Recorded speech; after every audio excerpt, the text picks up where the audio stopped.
President Joe, wag mo po akong paalisin. Nagsusumama po ako sa inyo, President Joe. Layas. Walang puwang sa Joe Group ang mga taong walang pakinabang. President Joe, nakikiusap po ako sa inyo. 20 taon na akong nagtatrabaho sa Joe's. Ang braso kong ito ay nawala dahil sa makina. Ngayong pinaalis niyo ako. Hindi ko na alam kung saan pa ako pupunta. President Joe, parang awan niyo na po. Wag niyo akong paalisin.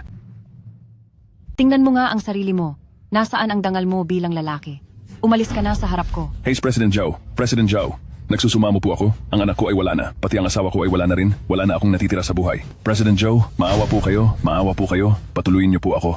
Kung iniisip niyong mataas ang sahod ko, huwag niyo na akong bayaran. Bigyan niyo lang ako ng matitirhan. At makakain. Ayos na po, President Joe. Kami sa Joe Group ay hindi nagpapakain ng mga taong batugan. Nakakasuka na ang pagmumukha mo. Lumayas ka. President Joe, ituring niyo na lang akong parang aso. Bigyan niyo lang ng makakain. Tila akong si Chen Yu ay nasa dulo na ng aking hantungan.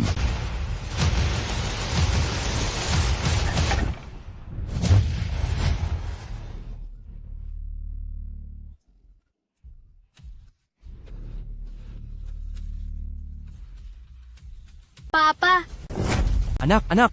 Akala ko ba ay wala ka na, anak? Papa! Nananaginip ka na naman ng masama. Sabi ng doktor, hindi naman malala ang sakit ko, hindi ako mawawala. Papa, sasamahan kita habang buhay. Ibig bang sabihin bumalik ako sa nakaraan? Chen Yu, papaparusahan kita. Saan ka ba nagpunta nitong nakaraang 2 araw? Saan ka ba nagpunta nitong mga nakaraang araw? May sakit ang anak natin, hindi mo ba alam? Ha? Saan ka ba galing? Hindi kita mahanap. Anak, mabutit nandito ka pa. Ang swerte ko, anak. Papa, nasasaktan po ako. Mahal, alam mo ba na sa loob ng 20 taon, gaano ako naghirap? Mahal. Anak, anong mangyayari sa iyo? Kasalanan ko ang lahat. Wala akong kwenta. Maging ang pera para sa pagpapagamot mo ay hindi ko maibigay. Mahal, saktan mo ako? Mahal, asawa ko. Kapag nawala ang anak natin, ayaw ko na ring mabuhay. Mahal, huwag kang gumawa ng hindi mabuti. Mahal, asawa ko, paano ako mabubuhay nang wala ka? Asawa ko, mahal. Anak, dahil binigyan ako ng langit ng pagkakataong makapagsimula muli, papahalagahan ko na ito. Agaan ko kayong mabuti, bibigyan ko kayo ng masayang buhay. Mahal? Chen Yu, ang mga sinasabi mong iyan ay 100 beses ko na narinig. Hindi ba't sabi mo lalabas ka para humanap ng pera? Nasaan ang pera? Ang pera. Ang pera para sa pagpapagamot ng anak natin? 20 taon na ang nakakalipas, ginamit ko ang perang naipon ko sa maraming taon, pati na ang ilang loan, para magbukas ng isang pintura franchise. Ang head office na Haoran Group, isang mapanlinlang na kumpanya, ang may-ari nito na si Zheng Jiahui, talagang gahaman at walang puso. Pagkatapos ng 1 taon ng pagpapatakbo ng tindahan, naubos lahat ng pera ko at wala nang natira. Kinakausap kita. Nasaan ang pera? Hindi ba sinabi mo na ibebenta mo ang walang silbi mong tindahan?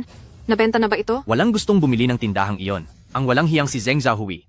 Niloko niya ako. Oo, kailangang puntahan ko siya. Kailangang bawiin ko sa kanya ang pera ko. Tama na. Sira na ba ang ulo mo? Pinuntahan na natin si Zheng Jiahui kahapon, nakalimutan mo na ba? Zheng Jiahui, lumabas ka rito at bayaran mo kami sa aming lugi. Hoy pare, nagbili na si President Zheng. Sa ganitong sitwasyon, sarili nyo na lang dapat ang sisihin sa hindi magandang pamamalakad. Hindi na niya kayo haharapin. Pare, nagmamakaawa ako sa inyo. Pakisabi naman po sa kanya. May malubhang sakit ang anak ko at kailangan na kailangan namin ng pera ngayon. Alang mabuksan ang tindahang iyon. Ubus na ang lahat ng naipon ng pamilya ko o nabaon pa kami sa utang. Hanggang wala na kaming matakbuhan. Pare, Pakiusap po. Nagmamakaawa ako. tumayo ka na rito. Makinig ka. Gusto rin naman kitang tulungan, pero wala talaga akong magagawa. Tell you the truth. Kami ng franchise owners ang pumunta rito. Pero ang hayop na si Zheng Jiahui, napakawalang puso niya. Wala siyang binayaran kahit 1 singko. Payo ko sa'yo, umalis na lang kayo. Kung hindi niya kami babayaran, kakasuhan namin siya. Kakasuhan mo? Tigil-tigilan mo na yan. Yung kontratang pinirmahan nyo kay Haoran Group, sa totoo lang ay isa lamang planadong panloloko. Dati, may iba ring mga franchisee na nagsampa ng kaso laban sa kanya sa korte. Pero ano ang nangyari? Natalo sila ng husto at naubos ang pera. Wala akong pakialam. Kapag hindi siya nagbayad, pagbabayarin ko siya. Pre, gusto ka rin namin kaawaan, pero kapag pinapasok ka namin, sino naman ang magpapakita ng awa sa amin? Umalis ka na lang po. Anong nangyayari dito? Ay, President Zheng, may franchisee pong naririto at humihingi ng danyos. Kinaiinisan ko talaga na makipag-usap sa mga dukhang katulad nyo. Hindi nyo ba binabasa ang kontrata? Ha? Nakasilat na dyan at malinaw na kayo ang bahala sa pag-franchise at ang kumpanya naman sa training at promotion. Kaya sa huli, sagot niyo ang sarili niyong lugi. Zeng Zahui, kapag hindi ka nagbayad, tatapusin kita ah. Sa isang pulubing gaya mo, ang durugin ka ay kasing dali lang ng pagpiga sa isang langgam. Lalaban ka sa akin? Naghahanap ka lang ng ikakapahamak mo. President Zeng, nagmamakaawa po ako sa inyo. May malubhang sakit po ang anak ko. Kailangan na kailangan po namin ng pera. At wala po kaming ibang trabaho ng asawa ko. Talagang wala na po kaming ibang paraan. President Zeng, mamakaawa po ako sa inyo. President Zeng, Aba, isang hamak na pulubi ay nagawang makapag-asawa ng ganitong kagandang babae. Napakaswerte mo naman sa chicks. President Zeng, pakiusap naman po. Pakiusap po. Magandang babae. Ang kabayaran para sa tindahan ng pintura, kalimutan nyo na yan. Pero dahil mukha naman kayong kawawa, magtrabaho ka na lang sa aking Howran Group at bibigyan kita ng 10,000 dolyar buwan-buwan. Hindi pwede. Kailangan kong makuha ang pera mula sa kanya. Dapat niyang ibigay yon. Tama na. Naawa na sa atin ang tao. At pinapatrabaho ako sa kumpanya nila. Nagawa na niya ang lahat para makatulong sa atin. Hindi pwede, mahal ko. Mahal ko, hindi ka pwedeng pumunta roon. Ang Zeng Zahui na yan, may masamang balak siya. Mahal ko, hindi ka talaga pwedeng pumunta roon. Kung hindi ako pupunta, paano na ang kakainin ng buong pamilya natin? Chen Yu, hindi ko na kayang mamuhay kasama ka. Maghiwalay na tayo. Hindi. Mahal ko, bigyan mo pa ako ng pagkakataon. Siguradong makakahanap ako ng pera. Makakakuha ako ng pera para sa gamutan ng anak natin. Mahal ko. Chen Yu, pwede ba huwag ka nang magyabang? Papa, Mama, pwede bang wag na kayong mag-away? Gutom na po ako. Anak, tara na, kakain na tayo. Anak.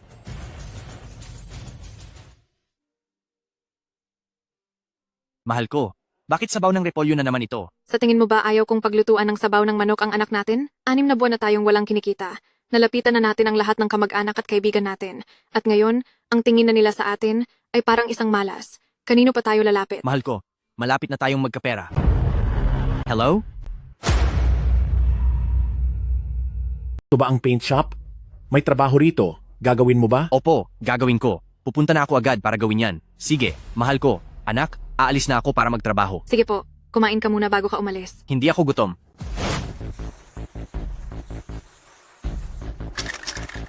$100, $200, $300, $400, $500 lang ito. Kailangan namin ng $400,000 para sa pagpapagamot ng anak ko. Gaano katagal pa ako magtatrabaho bago makaipon ng $400,000? Kailangan kong makaisip ng paraan. Loterya. Kung mananalo ako sa loterya, hindi ba't yayaman ako? Sayang at nakalimutan ko ang mga numero sa loto.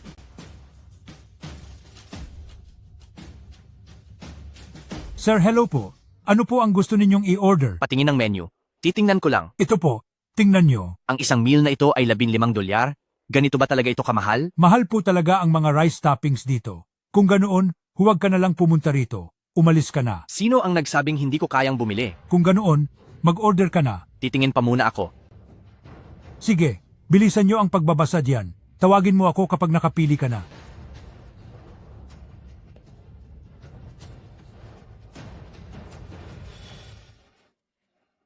Hoy! Hoy! Hoy! Anong ginagawa mo? Ito. Ano? Ipapabalot ko lang? Sa'yo ba ang pagkaing ito? Bakit mo ipapabalot ang... Wala namang kumakain ito. Masasayang lang kung itatapon, kaya ako na lang ang kakain. Naku, ngayon lang ako nakakita ng ganitong hampas lupa. Pumasok dito nang walang in-order kahit isa, at tinitira pa ang tira ng iba. Sino ang tinatawag mong hampas lupa? Ano naman kung tawagin kitang hampas lupa? Hampas lupa, hampas lupa, hampas lupa. Gusto mo bang parusahan kita? Sige, saktan mo ako. Subukan mo. Ako? Tigil, anong ginagawa nyo? Bakit ganyan ang pananalita mo? Nagkataon lang na may pinagdaraanan ng tao, pare-pareho lang tayong naghihirap. Sino ba ang walang problema? Pasensya na po kapatid, bago lang po kasi at wala pang alam. Maupo muna kayo, dito na lang. Bibigyan kita ng 2 ulam. Libre ko na itong pagkain mo. Pero boss, Tumahimik ka, bumalik ka na sa trabaho mo.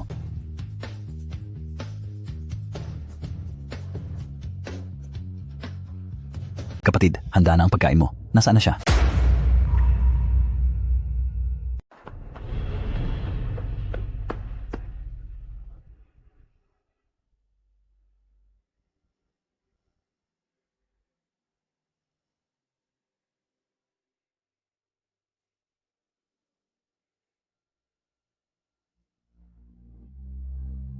Sumali na sa Howran Colorful Paint Shop. Naghahanap kami ng mga franchisee sa buong bansa. Sa puhunan ng $400,000, mababalik ang pera mo sa loob ng 6 na buwan. At pagkatapos ng 1 taon, kikita ka pa ng $400,000. Mandaraya.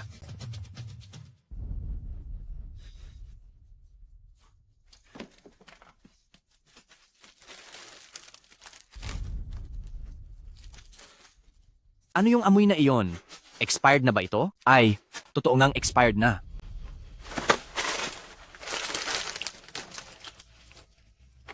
Mukhang pwede pa namang kainin. At ang sarap pala. Chen Yu. Si landlady? Hindi ba't wala na siya? Chen Yu, sa wakas nahanap din kita. Bayaran mo na ang renta mo. May utang ka sa aking 2 buwang renta. Landlord po, pwede po bang bigyan niyo pa ako ng ilang araw? Hindi pwede. Lagi mo na lang sinasabing bigyan kita ng ilang araw, 2 buwan na kitang pinagbibigyan. Kung bibigyan niyo po ako ng ilang araw, baka sakaling matulungan ko kayong hindi mapahamak. Matulungan? Landlord po, bakit po ba kayo umiiyak? Kakalabas lang ng resulta na may malubha akong sakit, sabi ng doktor. 1 taon na lang ang itatagal ko. Hay nako, bakit hindi ba ako nagpatingin ng mas maaga? Kung napaaga sana ang pagsusuri at nalamang hindi pa malala, baka may pag-asa pa sana. Anong panganib ba ang sinasabi mo na kailangan mo pa akong iligtas? Saka, kung may problema man ako, hindi ko na kailangan ng tulong mo. Matagal na po ba kayong hindi nagpapacheck up? Maayos naman ang pakiramdam ko. Bakit pa ako magpapacheck up? Nitong mga nakaraan po ba sa atay nyo, may nararamdaman ba kayong kakaiba? Parang ganoon na nga. Opo, kaya magpatingin na po kayo agad. Ngayon po ay hindi pa malala. Pero kung hindi pa kayo magpatingin, magiging malubha na yan. Magpapacheck up ba ako? Kung totoo man ang sinasabi mo, itong 2 buwang renta mo, libre na sa iyo. Hindi na po kailangan. Babayaran ko rin po sa inyo bukas.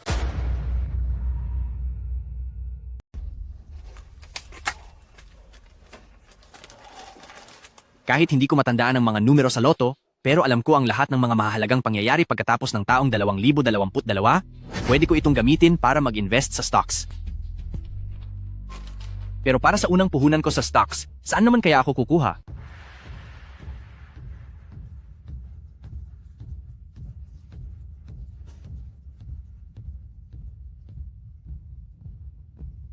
Shu Yao, pamilyar ka na ba sa paligid mo? Opo, maayos naman. Ay nako, ang ilagay ka bilang accountant ay parang sayang sa talento mo. Ano kaya kung maging sekretary na lang kita? Huwag na po, President Zeng. Ayos na po ako bilang accountant. Ay oo nga pala, yung table na sinend mo sa akin kahapon ay mayroong mali. Hindi naman po siguro. Nasaan po ang mali roon? Maupo ka muna. Buksan mo ito at ipapaliwanag ko sa iyo. Shu Yao, iyong suot mong damit ay hindi masyadong maganda. Bibilhan kita ng mas maayos na damit. President Zeng, huwag niyo pong gawin iyan. President Zeng, huwag ka namang ganyan. May asawa na ako. Ayos lang kahit may asawa ka pa. Huwag po. Aba, palaban ka pala. Gusto ko iyan. President Zeng, may gumagawa na naman po ng gulo. Paalisin niyo sila. Pero sabi niya, kapag hindi mo raw siya binayaran, papabagsakin niya ang Howran Group at ipakukulong ka niya. Sino ba iyan? Ang yabang naman. Ako iyon. Mahal, di ba sinabi ko na sa iyo? Na huwag nang humingi ng kabayaran kay President Zeng, wala ring mangyayari. Tingnan mo, mas maalam pa ang asawa mo kaysa sa'yo. President Zeng, kaya kitang ipakulong. Ipakulong? Napakalakas naman ang loob mo. Mahal, huwag kang magsalita ng kung ano-ano. President Zeng, alam ko ang tungkol sa mga peking records sa financial statement mo sa IPO. Kaibigan, tuloy ka sa loob, tuloy ka. Maupo tayo at pag-usapan natin ito ng maayos. Sabihin mo na, ano pa ba ang mga alam mo? Magsalita ka. Anong mga alam mo? Alam ko na sa loob ng hindi hihigit sa 2 buwan, makukulong ka dahil sa falsifikasyon ng mga record ng IPO. Paano mo nalaman ang bagay na iyon? President Joe, ang ating Howran Group tungkol sa falsifikasyon sa IPO ay nabunyag na. Kailangan niyo po akong iligtas. Sarili mong kasalanan iyan, paano kita ililigtas? President Joe, matagal na akong nagtatrabaho para sa inyong pamilyang Joe. Ngayong may problema na ako, hindi niyo ako pwedeng pabayaan. Hi, huwag kang magsalita ng kung ano-ano. Sinasabi mo na nagtatrabaho ka para sa aming pamilyang Zhao. Mayroon ka bang ebidensya? Tinatraidor niyo na ako ngayong wala na akong pakinabang. Tama, itinatapon ka na namin dahil wala ka ng silbi. Lalabanan kita. Saklolo. Huwag mo akong intindihin kung paano ko ito nalaman. Pero ang sasabihin ko lang sa iyo, kung ayaw mong makulong, bayaran mo ang mga nalugi sa mga franchise store ko. Sa ganoong paraan ay ituturo ko sa iyo kung paano makakaalis sa gulo. Sige, babayaran ko ang mga nalugi sa iyo. I-transfer mo na ang pera? Hindi ako pwedeng mag-transfer sa iyo. Hindi pwedeng mag-transfer? Hindi ako pwedeng maglipat ng pera sa iyo sa pamamagitan ng bank transfer. Bakit? Dahil ang Howran Group ay may mahigit 1,000 branch. Kapag nalaman nila ang tungkol dito, siguradong dudumugin nila ako para humingi ng kabayaran. Sa oras na yon, ang Howran Group ay tiyak na malulugi. Kaya maaari ko lang ibigay ang pera sa iyo sa personal kong pangalan. Hindi pwede. Gusto ko ang Howran Group ang magbigay ng kabayaran sa akin kapag tinanggap ko ang personal mong pera. Paano kung kasuhan mo pa ako ng pangingikil? Huwag kang mag-alala. Ibibigay ko to sa iyo ng cash. Sa ganitong paraan, hindi na ito magmumulang pangingikil, di ba? Sige, cash na lang. Ito ang 500,000 dolyar. Kunin mo. Salamat, President Zeng. Ngayon, sabihin mo na sa akin, paano ako makakaiwas sa kapahamakan? Pagkalipas ng 2 buwan, ililigpit ka na ni Pamilyang Joe pagkatapos kanyang pakinabangan. Dapat kang maghanda ng maaga. Huwag kang pumayag na maisahan nila. Sige, naintindihan ko.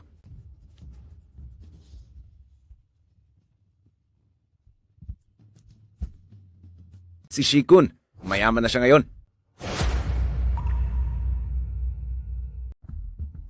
Ay, President Zeng, hindi lang po nakakaintindi ang asawa ko. Sana ay wag nyo na lang pong damdamin. Ayos lang. Alam kong hindi rin madali para sa inyo. Sa totoo lang, naaawa talaga ako sa iyo. Haha, Napakabuti nyo pong tao. syempre naman. Pwede po bang humingi ng pabor sa inyo? Sige, ano iyon? May kakaibang sakit po ang anak ko. At para mapagamot siya, kailangan po namin ng 400,000 dolyar. Pwede niyo po ba akong pahiramin ng pera? Kapag pinahiram niyo po ako, kahit ano ay gagawin ko makabawi lang sa inyo. Halika rito sa opisina ko mag-usap. Pasok ka rito. Sabi mo kanina, basta't bigyan kita ng 400,000 dolyar, kahit ano ay gagawin mo para makabawi sa akin. Opo. Haha, pero ang mga hayop ay kailangang lumuhod sa lupa. President Zeng, nagmamakaawa po ako sa inyo. Pahiramin niyo po ako ng 400,000 dolyar. Napakabuti mo talagang ina. Bakit? Nagsisisi ka na ba? Hindi po ako nagsisisi.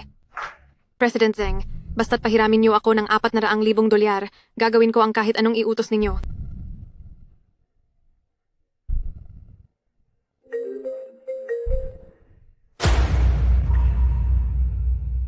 Nagpadala na ako sa asawa mo ng 500,000 dolyar. Talaga po? Tumawag siya. Tanungin mo na lang siya kung hindi ka naniniwala. Hello, asawa ko. May pera na tayo para sa pagpapagamot ng anak natin. Nagbigay lang si Zeng Jiahui ng 500,000 dolyar. Talaga ba? Totoo. Hoy, asawa ko, ayos ka lang ba? Mahal? Mahal? Wala namang nangyaring masama, di ba? Huwag kang mag-alala. Anong pwedeng mangyari sa sikat ng araw? Nalobat lang siguro ang cellphone. Shuyaw, ipagpatuloy na natin ito. Pinaglalaruan mo ba ako? President Zeng, nag-aalala lang ako sa asawa ko. Gusto ko munang bumalik sandali. Umayos ka. Chen Yu, ang utang mo sa akin, dapat na nating tapusin. Pang-ilan na ito, 5 beses ka nang humiram ng pera sa akin kapag pinagsama-sama. Ay lagpas na ng 500,000 dolyar, di ba? 500,000? 200,000 lang ang kabuuang hiniram ko. Paano naman ang interes? Akala mo ba walang interes ang utang? Napakataas naman yata ng interes na iyan. Ngayon ay nagrereklamo ka na mataas ang interes? Noong nanghihiram ka ng pera, bakit hindi ka nagreklamo? Ibigay mo sa akin ang pera. Pera po ito para sa pagpapagamot ng anak ko. Ibigay mo na iyan dito. Bitiwan mo.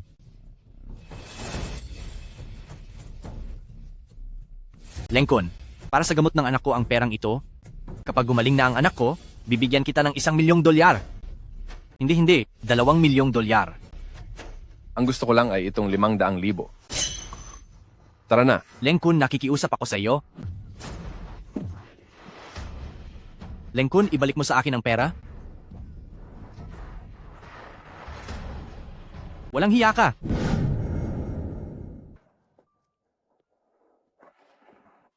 Mahal, nakabalik ka na?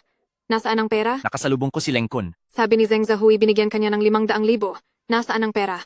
Nasaan ang perang pampagamot ng anak natin? Magsalita ka. Sumagot ka. Nasaan na ang pera? Magsalita ka.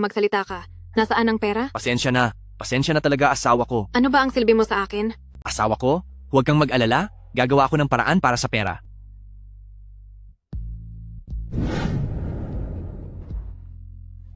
Chen Yu, huwag kang tumakbo. Huwag kang tumakbo. Huwag kang tumakas.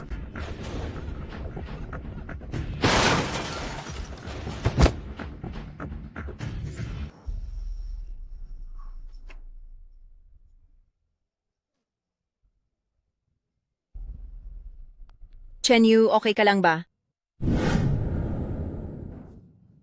Chen Yu? Ayun ba ang nangyari? Huwag po kayong mag-alala, boss. Talagang babayaran ko kayo. Ayos lang, hindi ko nasisingilin ng upa. Po? Nakinig ako sa sinabi mo kaninang umaga. Pumunta ako sa ospital para magpa-check up. Totoo nga na maayos pa ang tumor. Sabi ng doktor, mabuti at nalaman agad, kundi ay magkakaproblema. Pupunta pa lang sana ako ng ospital, at sakto na nagkita tayo. Napakaswerte. Kailangan din kitang pasalamatan dahil iniligtas mo ang buhay ko. Ganoon pala ang nangyari. Hala, Chen Yu? Chen Yu. Ayos ka lang ba? Ayos lang ako? Medyo gutom lang ako. Sandali lang, kabili ko lang ng dumplings. Kumain ka na. Sige po, salamat. Dahan-dahan lang, dahan-dahan. May sausawan pa rito. Dahan-dahan sa pagkain. Nako, talagang hindi madali ang buhay. Boss, pwede po bang makiusap sa inyo? Ano yon? Sige, sabihin mo. Pwede po ba ninyong pahiramin ako ng 2,000 dolyar? Chen Yu, huwag kang sumobra ah. 2 buwan na kitang pinagbigyan sa upa. Boss, huwag kayong mag-alala. Pagkatapos ng gabing ito, babayaran kita ng 10 beses. Nakikiusap po ako sa inyo. Sige na, sige na, sige na, tama na yan. Hindi ba 2,000 dolyar lang yon? Pahihiramin na kita. Salamat po, boss. Dahan-dahan lang, dahan-dahan.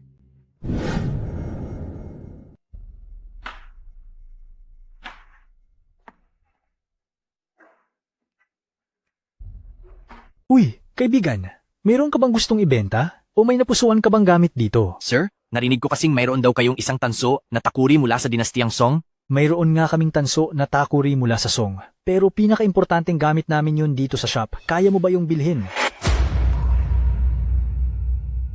Nagpunta ako rito para sa pinakamahalaga mong gamit. Akin na, hayaan mo akong tignan. Sige po. Dito po tayo sa loob. Sige, tara.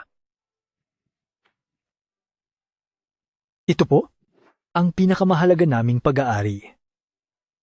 Ang panuntunan dito sa antique shop, kapag inililipat ang gamit, hindi ito dapat direktang kinukuha gamit ang kamay. Mukhang wala siyang alam sa ginagawa niya. Yayaman ako ng husto sa taong ito.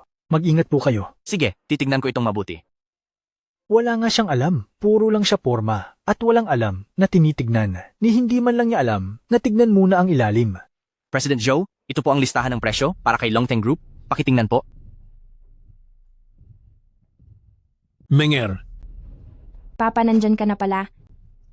Halika, tignan mo. May bago tayong nakuha na antigong tansong takure mula sa dinastiyang Song. ganoon ba? Tignan ko nga.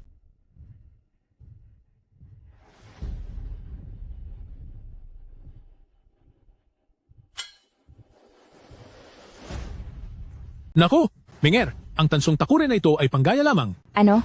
Panggaya lang? Pero mukhang luma naman po ang gamit na ito. Paanong naging peke lang ito? Isa itong replika mula pa sa panahon ni Daoguang. Kahit ganoon, may tuturing pa rin itong antigo, isang lumang kagamitan. Ngunit ang halaga nito, kumpara sa tunay na tansong takure ng dinastiyang Song, ay malayong malayo talaga. Hehe. Ay, kung ganoon ay nalugi pala ako ng malaki. Matuto ka na lang sa naging pagkakamali mo. Oh, ano naman ang isang ito? Ang tasang porselana na ito ay libreng kasama noong binili ko ang tansong takure. Libre?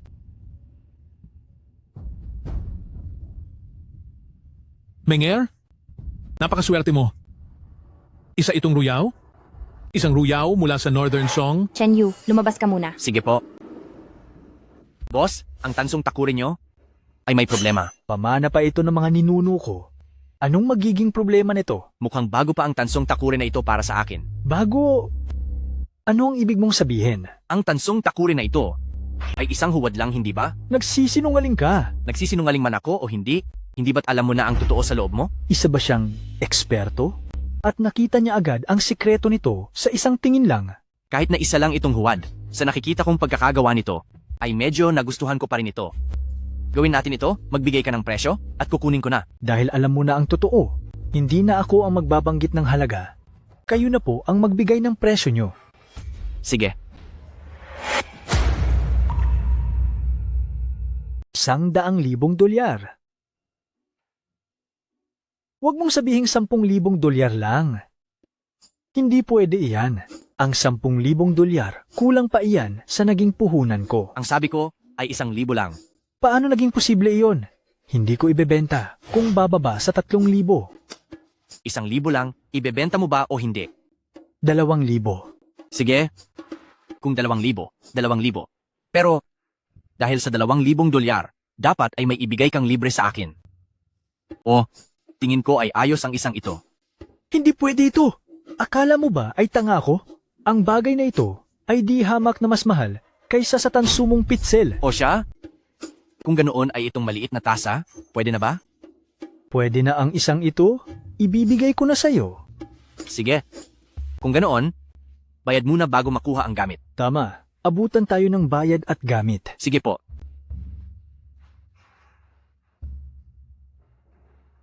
$2,000? Na-transfer ko na. Maigi naman. Tanga talaga ang mga uto-uto. Akala pa yata niya ay nakamura na siya. Itong florera, $200 ko lang nakuha. Kung tama ang natatandaan ko, dito sa antique shop na ito pupunta si Zhao Meng ngayong araw na ito. Bata, bakit hindi ka pa umaalis? Nagsisisi ka na ba? O, napag-usapan na natin ito kanina. Abutan ng pera at gamit. Bawal ang umurong sa usapan. Huwag kang mag-alala, hindi ako aayaw. President Zhou. Kilala ba kita? President Zhou? Kilala kita, pero hindi mo ako kilala. At normal lang yon. Ang nag-iisang anak na babae ng direktor ng Zhou Group?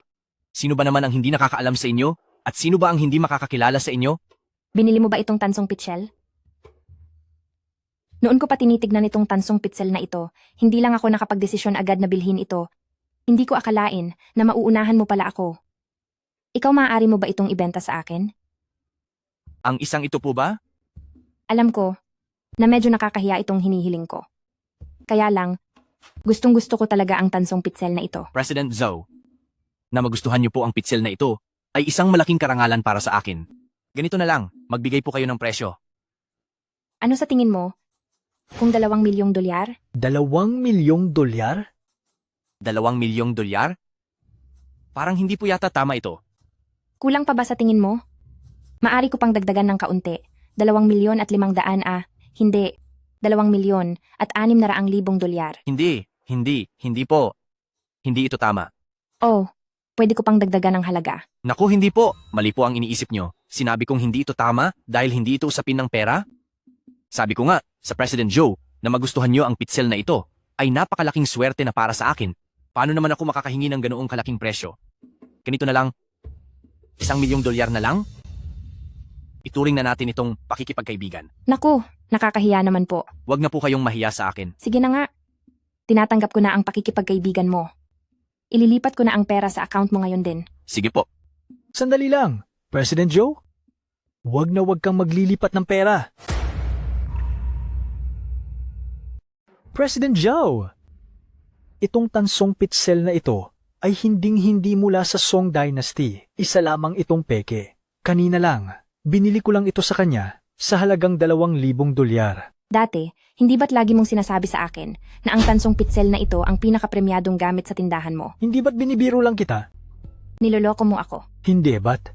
Sinasabi ko na sa iyo ang katotohanan ngayon. Ngayong ang tansong pitsel na ito ay hindi na sa iyo, kaya bigla kang naging bukas palad sa pagsasabi ng totoo. Ano naman ngayon? President Zhou, huwag mo siyang pansinin. Ituloy na natin ang paglipat ng pera. Peke ang tansong pitsel na ito at gusto mo pa rin akong maglipat ng pera sa iyo? President Zhou, ito ang hindi mo alam. Bagaman peke ang tansong pitsel na ito, hindi ito ordinaryong peke, kundi isang replika mula sa panahon ng Daoguang. Ang totoong tansong pitsel mula sa Song Dynasty ay nagkakahalaga ng hindi bababa sa $10 milyong. Ang presyong ibinigay niyo kanina ay masyadong mababa. Itong replika mula sa panahon ng Daoguang, bagaman hindi aabot sa 10 milyon, ay nagkakahalaga ng hindi bababa sa $2 milyong. Ang inalok ko sa inyong $1 milyong kanina, hindi naman iyon ganoon kataas, di ba? Nagsisinungaling ka. President Zhou, tingnan mo ang pagkakayari ng pitsel na ito. Hindi ba't katulad ito noong nakaraang buwan sa Christie's Autumn Auction ng tansong pitsel na iyon?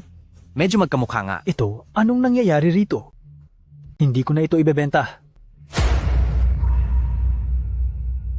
Bayad muna bago makuha ang gamit. Sa mga tindahan ng Antigo, iyon ang talagang patakaran. Chen Yu, maayos ka rin naman palang kausap. Noong una ay akala ko lolokohin mo ako. Siyempre naman po. Ibinibenta ko ang tansong pitsel na ito sa inyo dahil gusto ko lang din makipagkaibigan sa inyo. Sige. Ililipat ko na ang pera sa account mo. Ibigay mo na sa akin ang account details mo. Sa labas na lang po natin pag-usapan? Sige. Tara na po. Salamat President Joe. Teka, ito, hawakan niyo po ng mabuti ang tansong pitsel. Chen Yu, hindi ko akalain na mayroon palang kagaya niyo sa Haicheng, isang taong napakagaling. Saan ba ang trabaho mo? Ako po ba? Mayroon po akong pinapatakbong tindahan ng mga pintura. Tindahan ng pintura? Nagbibiro ka ba? Sa husay mong iyan, paanong sa tindahan lang ng pintura ka nagtatrabaho? Hindi po ako nagbibiro, totoong mayroon akong maliit na tindahan ng pintura. Nabalitaan niyo po ba ang tungkol sa Hauran Colorful Paint Shop? Dahil sa hindi maayos na pamamalakad, naubos ang lahat ng puhunan namin. Para sa akin, mapalad na nakahanap ako ng ganitong paraan. Kung hindi po, wala akong gagamiting pambayad sa pagpapaospital ng anak ko. Talagang kawili-wili kang tao. Napaka-humorista mo naman. May interes ka ba na magtrabaho dito sa Zhao Group? Kaya kitang gawing general manager ng branch namin. Talaga po? Ito ang pangarap ko. O sige, usapan na iyan. Bukas hihintayin kita sa headquarters ng Zhao Group. Hihintayin kita roon. Sige po. Maraming salamat sa pagkakataon, President Joe. Hanggang bukas. Hanggang bukas, President Joe. Huwag niyo po akong paalisin. Nagmamakaawa po ako sa inyo, President Zhu. Dito sa Zhou Group, hindi kami nagpapakain ng mga taong walang silbi. Talagang nakakasuka ka na. Layas? Napakasakit nito. Joe Meng, noong nakaraan, nagkampihan kayo ni Zheng Xiaohui para lokohin akong magbukas ng franchise shop? Dahilan para mawala sa akin ang asawa at anak ko? At noong wala na akong pera at may malubhang karamdaman, tsaka mo pa ako sinisante. Sa pagkakataong ito, sisiguraduhin kong magbabayad ka. Kung ganoon, ang Celadon Cup na ito ay... Payo ko sa'yo ay huwag ka nang magtanong, dahil kung hindi, magsisisi ka sa gagawin mo.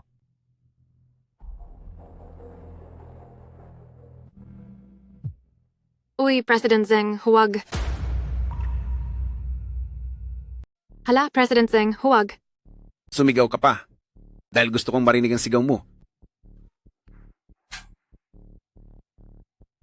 Dito ka lang, bakit ka pa nagpapanggap na napakalinis mo? Nagbigay na ako sa asawa mo ng $500,000. $500,000. Pero kahit paghipo man lang ay hindi mo ako mapayagan? Ganyan ka ba kamahal? President Zeng, ang $500,000 na ipinahiram niyo sa asawa ko ay nakuha na ng mga nagpapautang. Maaari po bang humiram pa ng $400,000 panggamot lang sa anak ko? Sinasamantala mo ba ang sitwasyon? Hindi po, President Zeng, nagmamakaawa po ako sa inyo. Sige. Bibigyan kita ng $400,000. Pero, dapat mo akong sundin sa lahat ng gusto ko. President Zeng, basta't magpapahiram kayo ng pera para iligtas ang anak ko. Kung ano man ang nais niyong gawin, ay susunod ako.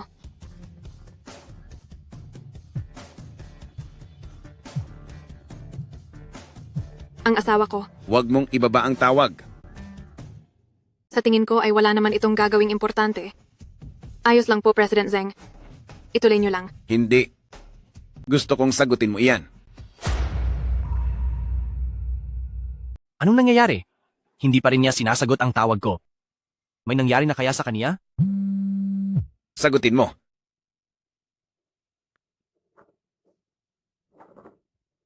Mahal, bakit ngayon mo lang sinagot ang tawag? Busy ako. Ano bang pinagkakabusihan mo? Ano pa nga ba? Sa trabaho, syempre. Trabaho? Akala ko kasi kung ano na ang nangyari sa iyo. Ako, ano namang mangyayari sa akin? Mahal, ano bang problema? Wala ito. Kagaya lang nito, natamaan ang braso ko sa mesa. Ayos lang ako. Mahal, ano ba talagang nangyayari sa iyo? Wala ito. Sige, sumigaw ka kung nasasaktan ka.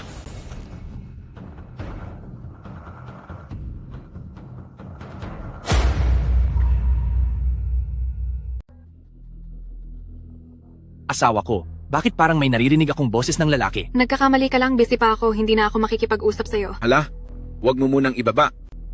Hindi na masaya kapag pinatayan mo. Zheng Xiaohui? Chen Yu, nandito sa opisina ko ang asawa mo. President Zeng, nakikiusap ako sa iyo. Huwag mong ipaalam sa asawa ko. Gusto ko talaga na malaman ng asawa mo.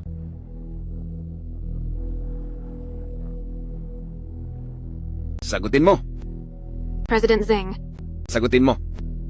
Kapag hindi mo ito sinagot, hindi na ako magpapahiram ng pera sa'yo. Sagutin mo. Nandito ako sa opisina ni President Zeng para mag-ulat ng trabaho. Bakit kailangan mong tumawag ng tumawag? Totoo bang tungkol lang sa trabaho iyan? Chen Yu, narito ang asawa mo at nangungutang sa akin at pinahiram ko naman siya. May ganoon ka ba talagang kabait na loob? Alam mo rin namang hindi ako ganoon kabait. Kaya kaming dalawa ng asawa mo ay gumawa ng isang transaksyon. Anong transaksyon? Dahil wala na kayong kahit na ano ngayon. Kundi ang katawan nyo lang. Sa tingin mo, anong klaseng transaksyon iyon? President Zeng, nakikiusap ako. Huwag mo nang ituloy. Asawa ko, huwag ka na sanang tumawag ulit. Huwag ka nang tumawag pa uli. Wife, makinig ka sa akin. May pera na ako para panggamot sa anak natin. Iyang si Zeng Jiahui. Hindi siya mabuting tao. Umuwi ka na agad. Chen Yu, pwede ba huwag ka nang magyabang? Wife, totoo ang sinasabi ko? Mayaman na ako? Bumalik ka na rito agad? Huwag na huwag mong hayaan na iyang si Zeng Jiahui ay pagsamantalahan ka. Chen Yu, para sa buhay ng anak natin, handa akong isakripisyo ang lahat. Ano naman kung pagsamantalahan lang ako? Wife, totoo ngang mayaman na ako, may hawak akong 500,000 dolyar dito. Totoo bang may 500,000 dolyar ka? Oo, totoo ito. Hindi ka nagbibiro? Bakit naman ako magbibiro sa iyo? Bumalik ka na rito. Sige. Pabalik na ako. President Zeng, hindi na ako hihiram ng pera sa'yo. Kailangan ko nang umuwi. Gusto mong umalis? Hindi iyan magiging madali. Zeng Jiahui, huwag kang lalapit. Ipapakulong kita sa gagawin mo. Wife?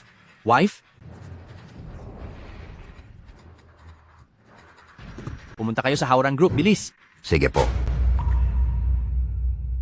Susumbong mo ako sa masamang gawa. Kusa mo iyong ginawa, kaya paano mo ako mapaparusahan? Sinong nagsabing ginusto ko iyon? Eto, makinig ka nang mabuti. President Zeng, ang 500,000 dolyar na ipinahiram mo sa asawa ko ay nakuha na ng mga pinagkakautangan niya. Maari mo ba akong pahiramin ulit ng 400,000 dolyar para sa panggamot ng anak ko? Sinasamantala mo ang pagkakataon, hindi ba? Hindi po, President Zeng. Nagmamakaawa po ako sa inyo. Sige, bibigyan kita ng 400,000 dolyar. Subalit, dapat ay sumunod ka sa bawat gusto ko. President Zeng, basta't magpapahiram kayo ng pera para mailigtas ang anak ko, kahit ano pa ang nais ninyong gawin sa akin. Hulaan mo, kapag narinig ng mga pulis ang recording na ito, ano kayang iisipin nila? Zeng Jiahui, walang hiya ka. Sawang-sawa na ako sa iyo. Ilang beses na kitang pinagbigyan, bakit ba hindi ka makinig sa mga sinasabi ko? Zeng Jiahui, Chen Yu, anong ginagawa mo rito? mahal, ayos ka lang ba? Wala ba siyang masamang ginawa sa'yo? Tao, palayasin niyo siya. Huwag ka nang sumigaw. Tinatawag kayo ni President Zeng, lumabas kayo rito.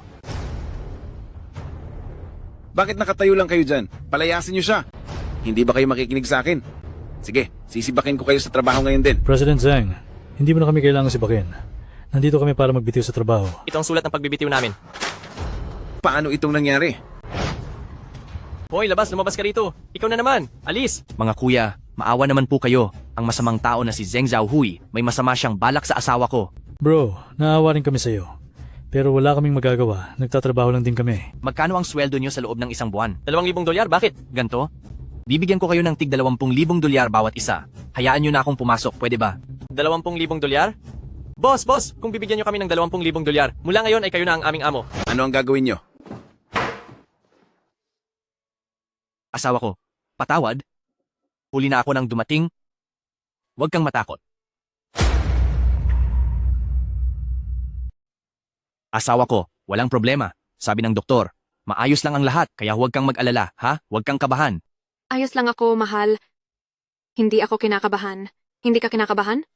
Bakit nanginginig ang kamay mo? Mahal, kamay mo po ang nanginginig.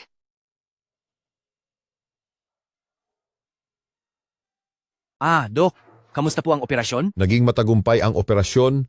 Pagkalipas ng 3 araw ay maaari na kayong makauwi. Mabuti naman, salamat po, doktor. Napakaganda niyan.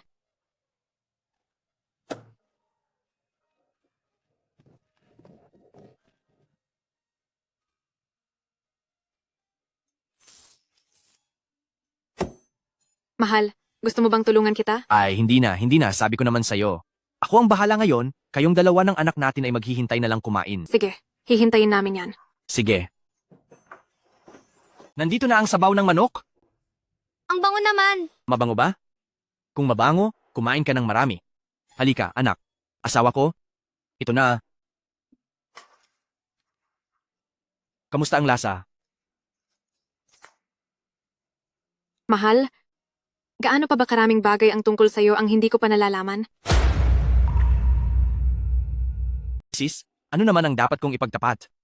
Ilang taon na tayong kasal, at kahit ako mismo, ay hindi pa nakakapagluto ng sopas na manok. Paano mo natutunan iyan? Huwag mong sabihin ng bababae ka sa labas. Paano ko naman magagawang mga liwa? Kung ganoon, paano mo iyan natutunan? Ganito kasi yan. Bago pa tayo magpakasal, di ba naging isang waiter ako noon? Natuto ako noon mula sa chef namin. Marunong ka palang magluto?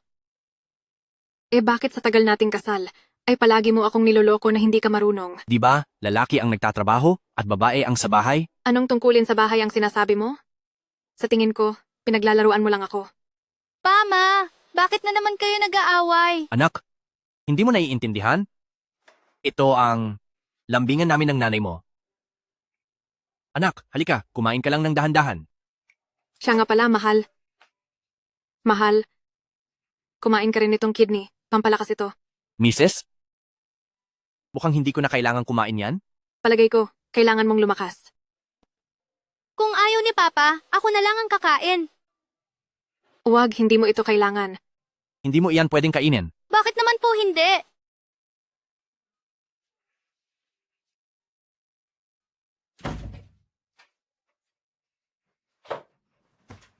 Mrs., ito na ako. Pa, Ma, ano po ang nangyari? Anak, ayos lang ang lahat. Bakit hindi mo iniisip ang kalagayan mo? Mahal, ayos ka lang ba? Nasaan ang singsing ko? Singsing lang naman yon, hindi ba? Ibibili na lang kita ng bago.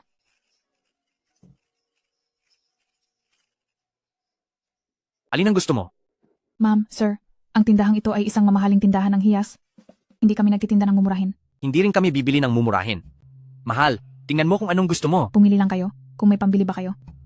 Anong sinasabi mo? Wala po akong sinasabi, pumili lang po kayo. Uy, mahal. Tingin ko ayos ang isang ito. 50,000 dolyar. Hindi ba't sobrang mahal nito? Huwag na lang kaya tayong bumili.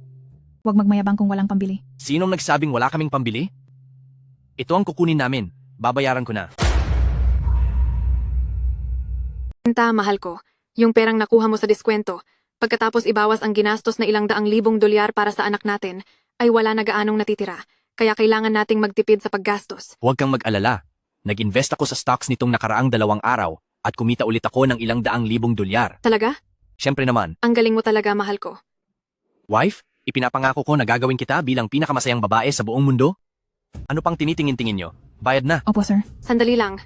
Mahal, sa tingin ko kasi ay masyado itong mahal. Hindi ba't sinabi ko na sa iyo na hindi tayo kinakapos sa pera? Hindi naman ito dahil sa pagkakaroon o kawalan ng pera. Hindi natin dapat kalimutan ang ating pinagmulan. Tandaan mong tayo ay nagmula rin sa hirap, kaya kahit na mayaman na tayo ngayon, hindi pa rin dapat tayo maging mapang-aksaya sa pera. Sige, susundin kita. Hindi na tayo magiging mapang-aksaya. Kung hindi nyo kayang bumili, huwag na kayong magkunwari. Mahal, ang ganitong klaseng investment ba ay maituturing na mapang-aksaya? Siyempre hindi. Hoy, tawagin mo ang manager nyo. Bibilhin ko ang buong shop na ito. Ano? Ingat po kayo, boss. Batang babae, paghusayan mo ang trabaho dahil habang kasama mo ako, hindi kita pababayaan. Salamat po, boss. Mahal, sa susunod, ang shop na ito ay ipapaubaya ko na sa iyo. Ikaw na ang magiging boss dito. Ano sa tingin mo? Mahal, ang bait mo talaga.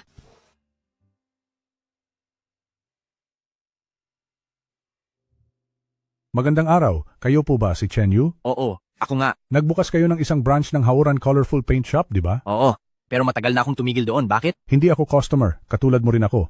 Isang franchisee ng Hauran Colorful Paint Shop. Nakikipag-ugnayan ako sa 12 ng franchisees na nalinlang ng Hauran Group para sama-samang pumunta at hinga ng paliwanag ang Hauran Group. Sasama ka ba? Naku, mahal. Hindi naman tayo gipit sa pera ngayon. Huwag na lang kaya tayong pumunta. Pero pinaghirapan natin ang perang iyon. Paano natin hahayaang mawala na lang iyon? Tama, hindi pwedeng palampasin ito. Sasama ako sa inyo. President Joe, maraming franchisees ang nakaharang ngayon sa pinto ko. Kailangan mo akong tulungang ayusin ito. At bakit naman kita tutulungan? President Joe, ang kumpanya niyong Joe Group ang nasa likod ng Hauran Group. Kinukuha niyo ang lahat ng kinikita at ngayong may problema na.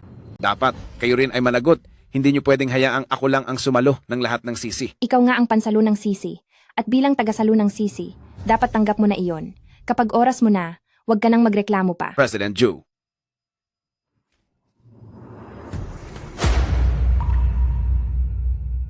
Deng Xiaohui, bayaran mo ang aming mga nawala.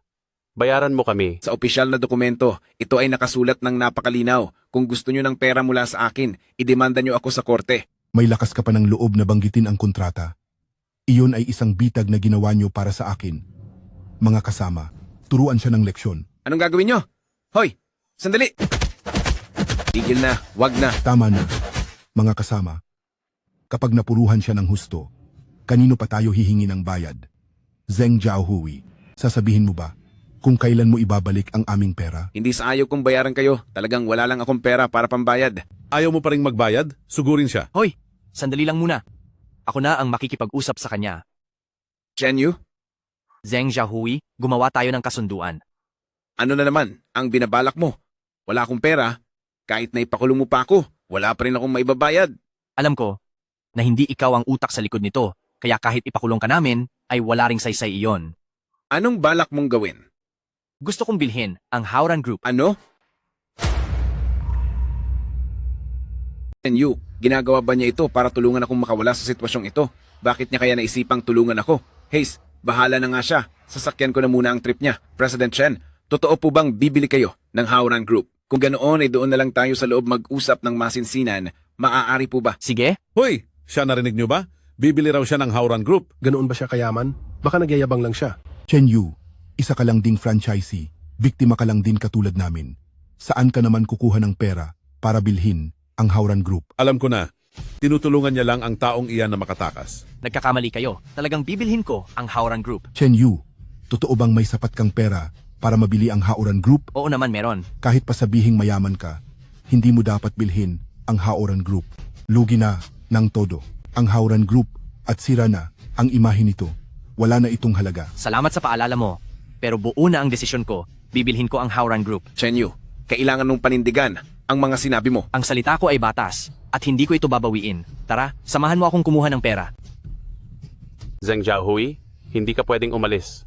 Kahit na parusahan niyo man ako ng matindi ngayon, wala talaga akong pera na pambayad sa inyo. Hala, sa tingin mo ba, hindi ka namin kayang saktan? Makinig muna kayong lahat sa akin. Makinig kayo. Kinig po kayong lahat sa akin.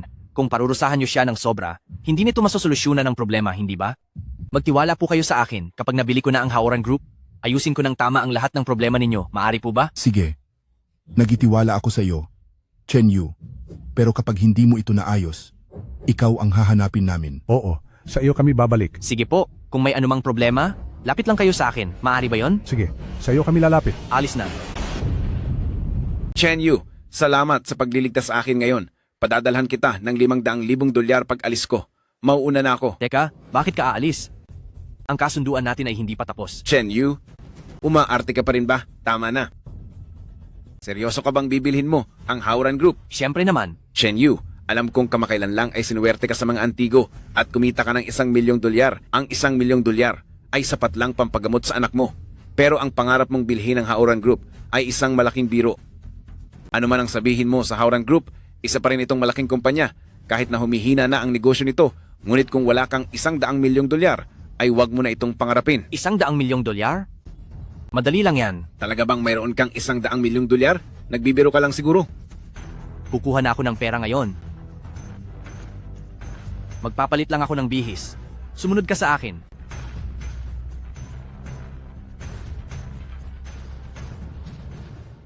Chen Yu, hindi ba kukuha tayo ng pera? Bakit tayo nandito sa Joe Group? Tama, pumunta ako dito sa Joe Group para kumuha ng pera. Tara na. Tay, tingnan niyo po ang nakuha kong bago. Isang antigong tanson at sarera mula sa dinastiyang Song. Hulaan niyo po kung magkano ang bili ko rito. Siguro ay $3,000,000. Mali po. 4 na milyon? 10 milyon? Naku, Menger, mukhang naloko ka yata ngayon. Hindi po. $1,000,000 lang ang binayad ko. Aba, 1 milyon lang? Ang talas ng paningin mo ah. Hindi ko akalaing mapapansin mong isa lamang itong replika mula sa panahon ng Daoguang. Hindi po, tatay. Sa totoo lang ay hindi ko iyon napansin. Iyong mismong nagbenta sa akin ang kusang nagsabi sa akin. Aba, ang taong iyon ay mukhang tapat Sino ba siya? Siya po si Chen Yu. Chen Yu? Bakit sa mundo ng mga antigong gamit, parang hindi ko yata kilala ang taong iyan? Ako. Tuloy kayo. President Zhao, nandito po si Zheng Zahui. Wala akong balak siyang makita. May kasama po siyang isang nagngangalang Chen Yu. Papasukin mo sila agad. President Zhou, nandito na ang mga panauhin. Magandang araw po, ako si Zhao Hui. Naaalala niyo pa po ba ako? Maupo kayo. President Chen, heto po ang kape. Zhou Meng o Zhou Meng, noong huli nating pagkikita ay hinding-hindi mo ako trinato ng maayos. Hindi ko akalain na darating din ang araw na ipagtitimpla mo rin ako ng kape. Isang karangalan ang pagdating ni President Chen. Nagbigay liwanag kayo sa abang tahanan namin. Ano po ba ang maipaglilingkod ko? Nandito ako para magbenta ng antigong kagamitan. Ganoon ba? Anong klaseng gamit naman iyon? Ipakita mo sa akin. Ang antigong ito, kahit ipakita ko pa sa iyo, hindi mo rin maiintindihan, kailangang ang matandang si Jizhou ang tumingin nito. Papa, nakita niyo po ba yun? Ang anak niyo po ay minaliit lang. Meng Er, sa mundo ng mga antik, lagi mong tatandaan na may mas mahusay pa sa iyo. Marami ka pang kailangang matutunan sa hinaharap. Nga pala, President Chen, ang sinasabi mong kayamanan, maaari ko bang makita? Sige po.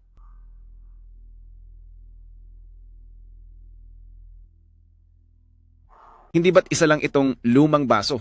Anong klaseng kayamanan to? Tama po. Kahit medyo luma na ito, hindi naman ito gaanong kamahalan. President Chen, binibiro niyo lang po ba kami? Isang pambansang kayamanan, ito ay isang pambansang kayamanan. Pambansang kayamanan? Sinasabi niyo po bang ang lumang basong ito ay pambansang kayamanan? Hindi lang ito basta baso, ito ay isang Ru porcelain mula sa Northern Song Dynasty. Ru Kiln? Ang ibig niyo pong sabihin ay ang pangunahin sa 5 sikat na kiln ng Northern Song, ang Ru Kiln? Oo. Pero, iilang dosena lang ang natitirang mga Ru porcelain sa buong mundo at nakalagak ang lahat ng iyon sa iba't ibang mga museo. Ang lumang basong ito, paano magiging Ru Kiln yan? Ang mga sinasabi mo ay nakakalito rin para sa akin. President Chen, maaari po bang ituro niyo sa amin ang nalalaman niyo? Chen Yu, kapag hindi ka nakasagot, mapapatunayan naming isa kang manloloko. Tinalang naalala ko pa ang balita sa dyaryo noon.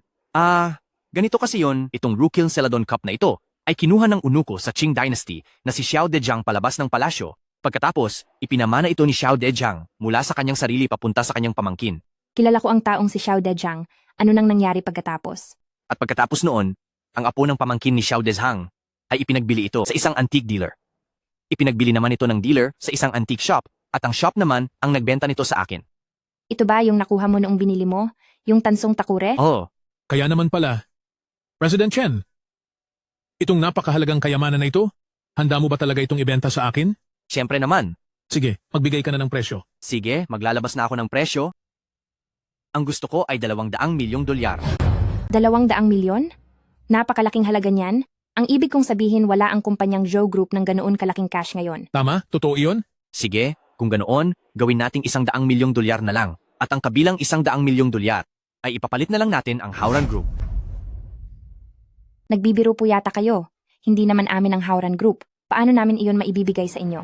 President Zhou, huwag ka nang magkunwari sa akin. Huwag mong isiping hindi ko alam na ang Zhou Group naman talaga ang tunay na boss sa likod ng Howran Group. Ha. President Chen, tunay ngang wala kang hindi nalalaman. Akala namin ay nagawa naming ilihim ito ng maigi. Hindi ko inaasahan na alam mo na pala ang lahat. Sige, may kasunduan na tayo? May kasunduan na? Ha. Kayong dalawa, samahan niyo si President Chen na ayusin ang mga dokumento para sa paglipat ng stocks. Hihintayin ko kayo sa labas. Sige po, Papa. Senyor, hindi niyo po pwedeng gawin ito. Sapat na yan? Tama na? Pipirmahan na po namin ito agad. Presidente, Magpadala ka agad ng tao para imbestigahan ang Chen Yu na yan? Gusto kong malaman kung ano ba talaga ang pagkatao niya. masusunod po. Presidente, maimbestigahan na po namin siya. Ang Chen Yu na ito ay may-ari lang ng isang munting shop ng pintura. May-ari ng shop ng pintura? Opo, isa lang siyang ordinaryong franchisee ng Howran Colorful Paint Shop. Dati ay wala talaga siyang pera, at dahil sa pagbubukas ng shop na iyon, ay nalubog pa siya sa napakaraming utang, at nang nagkasakit ang anak niya, ay wala siyang pambayad sa gamutan. Paano nangyari ang ganoon? Pero, nitong mga nakaraang araw, ay bigla siyang yumaman. Nakahanap siya ng mamahaling gamit sa isang antique shop sa murang halaga, at ginamit ang perang iyon para mag-invest sa stocks. Lahat ng stocks na binili niya ay tumaas ng sobra ang halaga. Sigurado ka ba? Wala ba siyang kahit anong espesyal na pinagmulan? Sigurado po ako. Kahit ang buong kasaysayan ng pamilya niya ay siniyasat na namin at siguradong wala siyang kakaibang koneksyon. Napakapagtataka naman.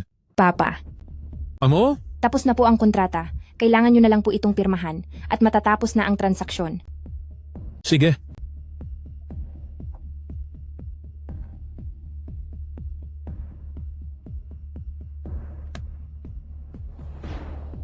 President Chen, Bakit? simula ngayon, ang Hauran Group ay sa iyo na. Sa iyo na ang Hauran Group. Ha? Ang iyong account ay nakatanggap ng $100 million. Hindi ko akalain na ako na si Chen Yu na naghirap sa buong buhay ko ay magiging bilyonaryo ngayong araw. President Joe, kung wala na pong iba, mauna na po ako. Sandali, President Chen, huwag ka munang umalis. Po?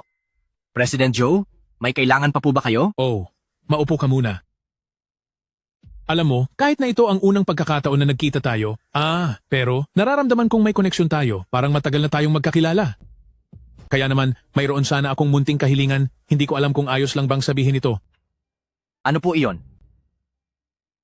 Gusto ko sana na anyayahan ka na maging bahagi ng Zhou Group bilang Isang strategic investment consultant? Strategic investment consultant? Tama? Ibig kong sabihin, kapag ang ating kumpanya ay gumagawa ng malalaking negosyo, naisa na kitang kuning magbigay ng payo at opinyon. Kung gayon, ano naman ang makukuha ko? Ibibigay ko sa iyo ang 2% ng shares ng Zhou Group. Papa, nababaliw ka na ba? Ang 2% ng shares sa Zhou Group ay nagkakahalaga ng hindi bababa sa $1 bilyong. Ibibigay mo na lang ba ito ng ganoon-ganoon lang? Tama na iyan, Meng Er. Nakapagdesisyon na ako. President Chen? Po? Hindi ko alam kung masaya ka ba sa aking alok. Sa tingin ko, hindi pa sapat iyan. Ano? Sa tingin mo ay kulang pa yan? Gusto ko rin ng komisyon. Sa bawat investment na kasali ako, gusto ko ng 20% ng kita. Kung ganoon ang mangyayari at kapag nalugi tayo, kailangan mong tanggapin ang kaukulang pananagutan. Natural lang iyon. Sige. Kung gayon, ibibigay ko sa iyo ang 20% ng kita. Pa, nadala ka ba nitong si Chen Yu sa gayuma niya? Oo nga, President Joe. Hindi po ba't masyadong mataas ang tingin nyo sa Chen Yu na ito? Para sa akin, swerte lang siya, pero wala talaga siyang alam sa pag-invest. Tingnan na lang natin, noong binili niya ang Hauran Group, sino ba ang hindi nakakaalam na ang Hauran Group ay isa ng isang malaking pasakit ngayon? Kahit ibigay iyan ng libre, walang kukuha. Pero gumasta pa siya ng $100 milyong para bilhin yan. May potensyal ang Hauran Group. Yun nga lang, hindi ka lang talaga marunong magpatakbo nito. Napakayabang mo talaga. Pa, sa tingin ko may punto si Zheng Jiahui. Itong si Chen Yu ay mukhang walang alam sa investment. Sige. Kung hindi kayo naniniwala sa akin, wag na lang nating ituloy. Sandali lang. President Chen, naiintindihan ko namang nag-aalangan ang anak ko. Ganito na lang? Pwede mo bang ipakita sa kanilang dalawa ang iyong kakayahan? Paano ko iyon ipapakita? Hemp, hindi ba magaling ka sa investment? Halika, magpaligsahan tayo sa paglalaro ng stocks. Sige, kung stocks ang gusto mo.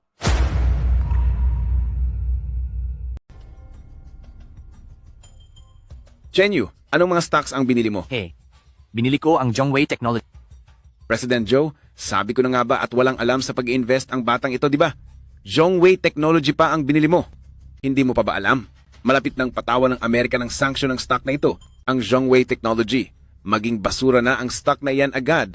Talaga? Hahaha. Naku, edi malulugi pala ako ng malaki. Kita mo, isa ka talagang hangal. President Zheng, anong stock naman ang binili mo? Siyempre, ang Lars Group. Sige. Hindi mo pa ba alam, itong Lars Group ay tuloy-tuloy ang pagpapadala ng satellite sa kalawakan. Oo? Ang mga negosyo sa komunikasyon sa buong mundo ay malapit na nitong makontrol lahat. Naku. Tingnan ninyo, tumataas ang stock ng Lars Group. Naku. Zheng Jiahui, hindi ko akalain na may kakayahan ka pala. Hay, bumaba ng 1% ang Zhongwei Technology ko. Sabi ko na sa inyo, bababa talaga ang Zhongwei Group. CEO, para sa akin po, ang pagpili nyo kay Chen Yu bilang Strategic Investment Advisor, ang trabahong iyon ay ibigay nyo na lang sa akin. Kahit 0.5% na lang ng shares ay sapat na sa akin. Bakit ka nagmamadali? Sa pagtaas at pagbaba ng stock, hindi agad nakikita ang resulta. Ano kaya kung mag-futures trading tayo? Sige, paano mo gustong gawin? Ganito? Hindi ba't nakakuha ka ng $30 milyong noong ibenta mo ang Hauran Group? Ganito ang gawin natin? Pareho tayong maglabas ng $30 milyong bilang puhunan. Pagkatapos ng 2 oras, tingnan natin kung sino ang mas malaki ang kinita. Kapag ako ang natalo, mapupunta sa iyo ang $30 milyong. Pero kapag ikaw ang natalo, Wala kang kailangang ibigay sa akin. Hindi. Kapag natalo ako, bibigyan din kita ng 30 milyong dolyar. Tingnan lang natin kung sa oras na iyon ay makakapaglabas ka pa ng 30 milyong dolyar. Sige. President Zeng, sa pagkakataong ito, langis ang bibilhin ko. Ano naman ang bibilhinan mo? Aluminyo ang bibilhin ko.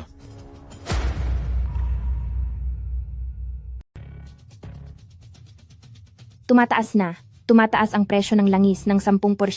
Kumusta naman ang presyo ng aluminum? Bumagsak ang presyo ng aluminum.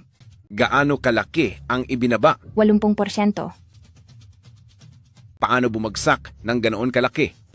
Dahil ang satellite ng Lars Group ay nagkaroon ng malaking aksidente, kaya naman ang industriya ng komunikasyon ay labis na naapektuhan. At dahil dito ay nadamay ang industriya ng bagong enerhiya, dahil sa epekto sa industriya ng bagong enerhiya, ay biglang bumagsak ang presyo ng aluminum. Ibig bang sabihin, bumagsak din ang stocks ng Lars Group? Oo, Paano naman ang Zhongwei Technology? Zhongwei Technology? naglabas sila ng bagong produkto, kaya biglang tumaas ang presyo ng stock. President Chen, napakahusay mo talaga. Ha ha ha. Zeng Jiahui, siguro naman ay kumbinsido ka na? Kumbinsido na ako. Sumusuko na ako. President Chen, pakinggan mo ako, President Chen. Kailangang tulungan mo ako. Lahat ng pinaghirapan ko ay nakataya riyan. Sa totoo lang, mayroon ka pang isang pagkakataon para makabawi. Anong pagkakataon? Ibenta mo na ang lahat ng stock ng Larcy at ilipat ang puhunan sa aluminum futures. Ano? Dagdagan ang puhunan sa aluminum? Bibiro ka ba? Bumagsak na ng 80% ang presyo ng futures aluminum tapos gusto mong magdagdag pa ako ng stocks? Oo, ngayon mo dapat dagdagan ang stocks mo. Hindi maaari. Hindi ako magdadagdag ng stocks. Maliban na lang kung mauuna kang magdagdag. Sige, magdadagdag ako. Bibili ako ng 10 milyong dolyar? Dadagdagan ko ang aluminum? Dahil sa epekto ng pinakahuling kaganapan sa Zhongwei Technology, ang buong industriya ng bagong enerhiya ay biglang sumigla laban sa inaasahan na naging dahilan ng biglaang pagtaas ng presyo ng aluminum sa buong mundo. Talagang tumaas ang presyo ng aluminum. President Chen, napakahenyo niyo po talaga. Naniniwala ka na ba sa akin? Opo, naniniwala na ako. Idadagdag ko na ngayon ang lahat ng puhunan. Bibili ng aluminum. Bibili, lahat sa aluminum. President Chen, tapos na po akong bumili. President Chen, hindi ba't sinabi niyo na tataas ang presyo ng aluminum? Bakit ito bumabagsak ulit? Kalahating oras na ang nakakalipas nang sabihin kong tataas ang presyo, hindi ko sinabing tataas ito ngayon. Sinabihan kita kalahating oras na ang nakakalipas na bumili, pero hindi ka nakinig. Pinilit mo pang maghintay na tumaas bago ka bumili. Tapos na itong tumaas. Tapos na? Nagdagdag ako? Bakit hindi mo ako pinigilan? Hindi mo naman ako ama. Bakit kita pipigilan? Mapipigilan ba kita? Chen Yu, niloloko mo ako. Pagbabayarin kita. Zeng Zhaohui, hindi ito ang tamang lugar para magwala ka.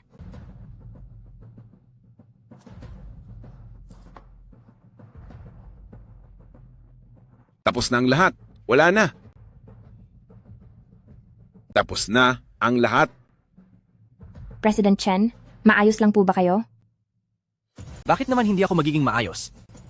President Chen, ngayong araw na ito ay talagang pinahanga mo ako. Ganito na lang.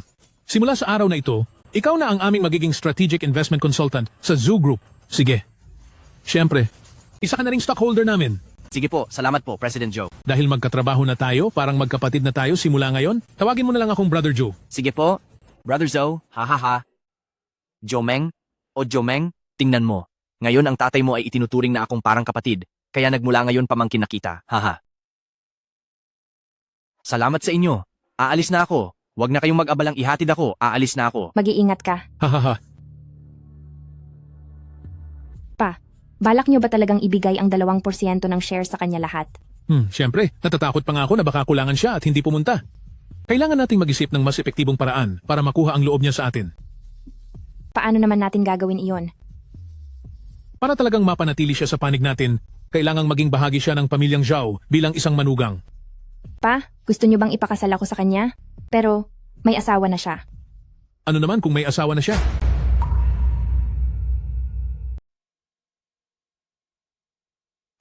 Joe Chiang, Joe Meng, kayong dalawa ay mga mapagpanggap na mag-ama. Kung hindi lang dahil sa panluloko nyo sa akin, malamang ay nauto na ninyo ako. President Joe, President Joe, President Joe, President Joe, pakiusap huwag mo akong paalisin. nagmamakaawa ako sa iyo, President Joe. Layas. Hindi tumatanggap ang Zoo Group ng taong walang silbi. President Joe, nagmamakaawa ako sa iyo. 20 taon na akong nagtatrabaho sa pamilya Zhou at ang braso kong ito, napinsala na at nawalan ng silbi dahil sa makina. Ngayong pinapaalis mo ako, hindi ko na alam kung saan pa ako pupunta. President Zhao, nagmamakaawa po ako sa inyo. Huwag niyo po akong paalisin. Tignan mo nga ang sarili mo. Magpakalalaki ka naman. Umalis ka na sa harap ko ngayon din. Wala na akong pera. Ano nang gagawin ko nito? Wala nang natira sa akin. Hindi na mahanap ang mga tao sa Haoran Group ngayon. Magandang araw sa inyong lahat. Ako ang bagong presidente ng Haoran Group, si Chen Yu. Ang bagong presidente ng Haoran Group? Talaga bang binili mo ang Haoran Group? Oo, ari-arian ko na ang Haoran Group ngayon. Paano na ang aming mga nawalang puhunan? Tama siya. Paano na ang mga lugi namin? Lahat ng mga nawala sa inyo, ako mismo ang magbabayad sa lahat. Ano? Talaga? Tama ba ang narinig ko? Sinasabi mong ang mga naging lugi namin ay babayaran mo? Oo, tama ang narinig nyo. Lahat ng mga naging lugi nyo, ako ang magbabayad. Asawa ko, kaya ba nating bayaran yan? Asawa ko, huwag kang mag-alala tungkol dito. Alam ko ang ginagawa ko. Sige, kahit ano pa ang maging desisyon mo, susuportahan kita. Kung ganoon ay hindi na natin kailangang mag-alala masyado. Basta kaya niyang magbigay, tayo ay. Ikukumpirma ko muna sa kanya. Kung talagang kaya ninyong bayaran ang aming mga lugi, edi para na kayong naging tagapagligtas ng buhay namin. Tama po iyon? Luluhod. Luluhod. Luluhod po ako sa harap nyo. Luluhod kami sa harap niyo. Salamat, President Chen. Tumayo na po kayo. Salamat po, President Chen. Tumayo na kayo? Sabi ko na, nababayaran ko kayo. At tiyak na gagawin ko iyon. Huwag na kayong mag-alala. Hindi lang ako gagawa ng paraan para yumaman kayo ng sobra, dadalhin ko rin kayo sa rurok ng inyong tagumpay, at sisiguraduhin kong ang bawat isa sa inyo ay magiging bilyonaryo. Kayo ang aming naging tagapagligtas. Susunod kami sa inyo, President Chen. Ganto na lang, ganito po, pumila po kayo ng maayos, at pumunta sa opisina ko dahil mamimigay ako ng pera. Tara. Sige po, tara na. Dapat ako ang mauna sa pila. Salamat, President Chen. Sige, sunod. Pakisend naman ang account details nyo. Sige po, sige po. Isend mo ang card number mo. Sige po, sige po. Mahal, magkano na ang nasend mo? Higit 30 tao na. Oh, ibig sabihin, hindi na gaanong marami ang natitira, di ba? Oo. Mahal, ipagpatuloy mo muna iyan. May pupuntahan lang ako sandali. Sige. Mahal, sige na, mag-ingat ka. Sige. Natanggap nyo na ba ang pera? Pumasok na po. Natanggap na namin. Sandali. Huwag muna kayong aalis matapos nyo makuha ang pera. Lalabas lang ako saglit, pagbalik ko, ay may ibibigay ako sa inyong proyekto na siguradong ikayayaman natin. Sige. Napakahusay. President Chen, sige na po. Lumakad na kayo. Asahan yung susunod kami sa inyo. Mag-iingat kayo. President Chen.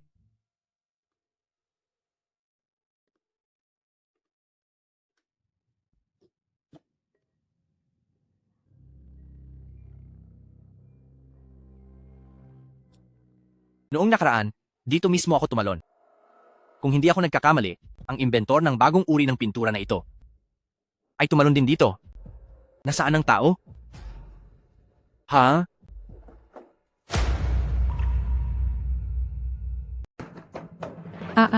Anong ginagawa mo? Bakit mo ba ako pinipigilan? Hayaan mo na ako. Liang Faming.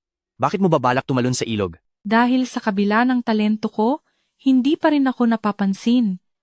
Naubos ko na ang lahat ng naipon ng pamilya ko para lang makabuo ng bagong uri ng pintura at kumuha pa ako ng patent para dito, pero wala man lang bumibili ng patent ko. Panay pa ang punta ng mga naniningil ng utang, hindi ko na talaga kayang magpatuloy. Hais, magtiis ka pa ng 2 taon. Pagkatapos ng 2 taon, magtatagumpay ka rin. Ano? 2 taon pa? Hindi. Ngayon pa lang ay magtatagumpay ka na. Ako ang bagong presidente ng Haoran Group, bibilhin ko ang patent mo. Huwag mo akong lokohin. Nakapunta na ako sa Haoran Group, Zheng Zhaohui ang pangalan ng presidente nila roon. Kakahapon ko lang binili ang buong Haoran Group. Kung ayaw mong maniwala, tawagan mo si Zheng Zhaohui, tanungin mo siya. Presidente ka ba talaga ng Haoran Group? Oo naman. Bibilhin mo ba talaga ang patent ko? Siyempre. Hi, salamat, President Chen. Hay nako. Napakabuti nito, President Chen. Ang nakatago kong galing, sa wakas ay natuklasan na rin ng isang eksperto na tulad mo. Hoy, hindi ka na ba tatalon sa tubig? Ay, hindi na po, hindi na talaga. Haha. President Chen? Ano yon? Magkano po ang balak ninyong ibayad para sa patent ko? Ay, 300,000 dolyar? ha? 3 milyong dolyar? Mali-mali. Ano? Hindi po ba masyadong maliit ang 30,000 dolyar? Hulaan mo ulit. Huwag mong sabihing 30 milyong dolyar? Tama, 30 milyong dolyar nga, bukod sa 30 milyong dolyar na patent transfer fee. Bibigyan pa kita ng 10% ng shares ng Howran Group. Ano sa tingin mo? Ako? Hindi ba ako nananaginip? Siyempre hindi. Naku, President Chen, maraming salamat sa iyo. President Chen, sa wakas ay nakatagpo na ako ng tamang leader, President Chen. Tara, sumama ka sa akin para kunin ang pera. Tara na. Huwag kayong mag-alala. Kailangang magtiwala kayo kay President Chen. Uy, nandito pala ang lahat. Magandang araw po, President Chen. Kumusta kayong lahat? Ipapakilala ko pala sa inyo, siya si Liang Feiming simula ngayong araw, siya na ang Technical Director ng Howran Group.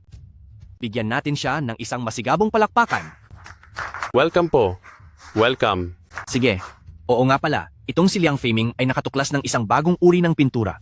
Itong pinturang ito, napakatingkad ng kulay, ligtas gamitin, at napakatibay. Sa tingin ko, sa loob ng hindi hihigit sa 2 taon, sisikat ito sa buong mundo.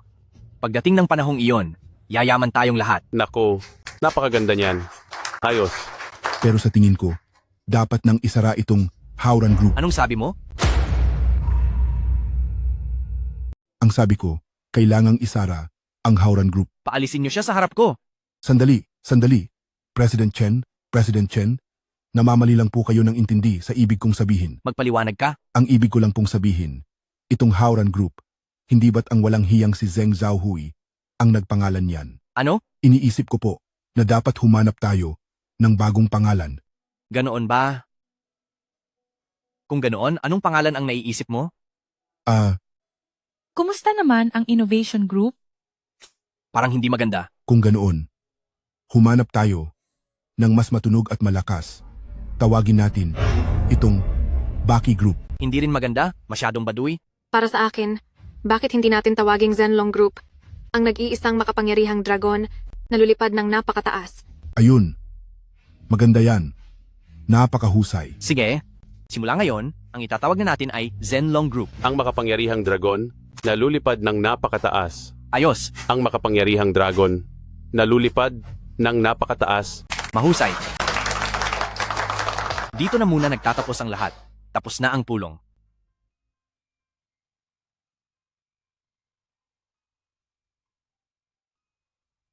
Hoy, Ming Air, alam mo ba? Itong Chen Yu, noong nagsisimula pa lang, nakagawa sila ng produktong pintura at mabilis itong nakilala sa buong bansa. Nakapagtayo sila sa buong bansa ng mahigit 3,000 mga branch at ngayon ay pinapasok na rin nila ang international market. Ngayon itong Howran Group ay mali. Dapat ay Zenlong Group na. Ang halaga nito sa merkado ay aabot na sa hindi bababa sa 80 bilyong dolyar. Ganoon ba sila kagaling? Oo. Ngayon ang pinakaimportante ay makuha ang loob niya sa lalong madaling panahon. Papa, tatawagan ko siya ngayon din. Hello? Si President Chen ba ito? May oras ka ba sa mga susunod na araw? Gusto sana kitang i-treat sa pananghalian. President Joe? Sinasamahan ko ang asawa ko na bumili ng kotse. Kung ganoon, hintayin muna kitang makabili ng kotse bago tayo kumain. Ayos lang ba? Pagkatapos bumili, kailangan ko pang samahan ang anak ko na maglaro. Sige po. Kung ganoon, hihintayin na lang nating matapos maglaro ang anak mo bago tayo Anong pinagsasabi mo tungkol sa anak ko? Alam mo ba ang sinasabi mo? Oh. Patawad po, President Chen. Hindi iyon ang ibig kong sabihin. Naintindihan ko na ang punto mo. Sige, ngayong gabi sabay tayong kumain ng hapunan. Ayos na ba? Sige po, hihintayin kita. Uy, sino yon? Si Joe Meng. Zomeng? Oo. Lagi kanyang hinahanap kamakailan. Baka may gusto na yan sa'yo. Bakit asawa ko? Nagsiselos ka ba? Sinong nagseselos? Huwag kang mag-alala. Hindi ako magkakagusto kay Joe Meng, ang napakasama at manhid na babaeng iyon. Manhid at masama? Nakita ko kaya na sa iyo ay napakalambing niya. Naglalambing lang siya sa akin. Dahil sa mayaman ako at mahusay sa buhay, mayaman kaya ako. Papa, gusto ko ang kotseng iyon. Uy, Lele, ilang taon ka pa lang. Gusto mo na ng kotse? Gusto ko talaga. Gusto ko talaga. Sige, bibilhan ka ni Papa ng kotse. Yehey! Napakabata pa niya. Bakit mo siya bibilhan ng ganyang kotse? Magagamit naman niya pag lumaki na siya, di ba, Lele? Opo. Tara, bibilhan ka na ni Papa ng kotse.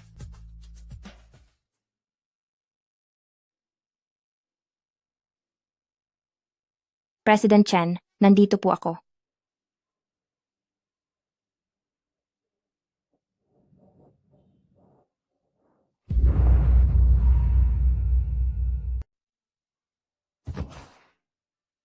Huy, President Joe, okay ka lang ba? Ano?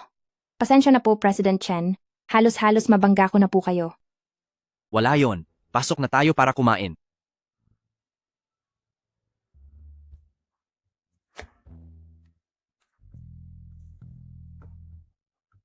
President Chen, parang yumaman na po yata kayo ng husto kamakailan. Nakalimutan niyo na ba ang maliit na kapatid? Paano naman mangyayari yon? Kahit makalimutan ko pa ang kahit sino, hindi kita makakalimutan. President Zhou, kung wala ka, wala ako sa kinalalagyan ko ngayon. Ang tinutukoy po ba ni President Chen ay ang pera mula sa Tansong Takure? Kahit na iyon ang unang malaking kitang nakuha nyo, pero nakuha nyo iyon dahil sa sarili nyong sikap. Hindi naman ako ang nag-aalaga sa inyo, kundi kayo po ang nag-aalaga sa akin. Pareho lang yon, pareho lang. President Joe, sa tagal na ng pinagsamahan natin, huwag ka na mahiya sa akin. Tama po, President Chen. Ikaka-cheers ko po kayo. Sige.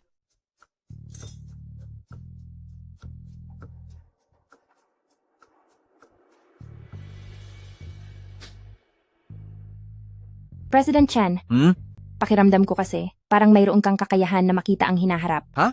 Hala alam na kaya niyang galing ako sa ibang panahon? Marunong po ba kayong manghula? Oh, hahaha. Sige na po, basahin niyo ang guhit sa palad ko. Ganyan pala ang laro mo? Sige, sasabayan kita sa laro mo. Sige.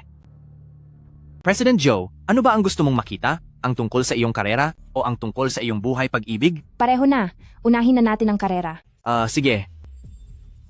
Grabe, President Joe, kakaiba ang karera mo, nakatadhana kang yumaman, at ngayong kailan lang, yayaman ka talaga ng husto. Yayaman ako? Hindi ba't kailangan ko pa ng tulong niyo para mangyari iyon? Ang bawat isa ay kailangang magtulungan at suportahan ang isa't isa. Kung ganoon po, pakitingin naman po ang tungkol sa aking pag-aasawa. Sige po. Hala, ang guhit ng iyong pag-aasawa hindi masyadong maganda. Hi. Totoo ba iyan? Kasi kamakailan, nagustuhan ko ang taong hindi dapat. Hindi dapat? Bakit mo naman minahal kung hindi pala dapat? Dahil may asawa na siya. Naku, mahirap nga ang sitwasyong iyan. Baka gusto mong wakasan na ang relasyon nyo. Ayokong iwan siya. Hindi ko kaya nang wala siya. Kuya, pwede po bang tulungan niyo akong gawan ito ng paraan? Hala, alam mo, sa usaping pag-ibig, lahat ay posible. Iyan ang sabi niyo. Oo. Lahat ay posible. Sa totoo lang, ang lalaking gusto ko. Teka, Ano kasi? President Joe, kita mo, puro lang tayo salita. Tara, uminom muna tayo. Isa pang shot? Sige.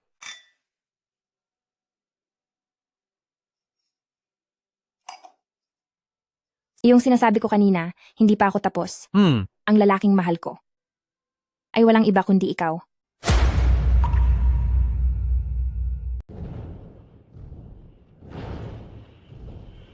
President Chen, anong nangyari sa'yo? President Chen. President Chen. Parang napaparami ang inom ko. Kung ganoon, bumalik na tayo. Sige. Okay, babalik na.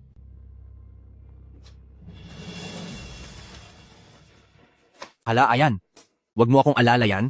Kaya ko pang lumakad mag-isa, hahaha. Lasing na po kayo, ayos lang iyon. Hayaan mong alalayan kita. Ay, Ayan, mag-iingat ka.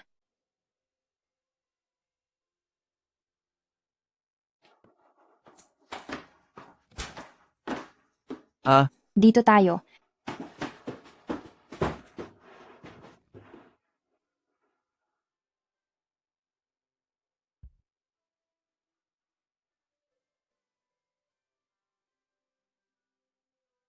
President Chen.